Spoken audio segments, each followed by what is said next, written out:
Hello, I'm in a 2015 Nissan Pathfinder, and today I'm going to show you how to adjust your display language settings between English, French, or Spanish.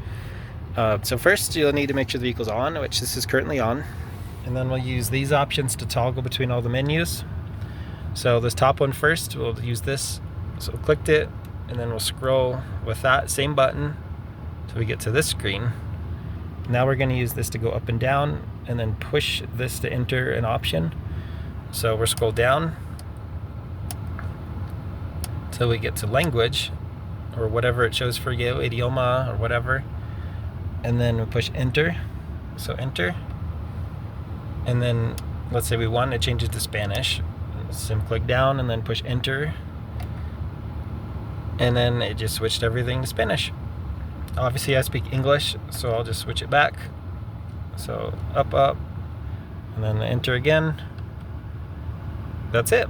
Auto saves each change. I hope that was helpful, and I hope you have a wonderful day.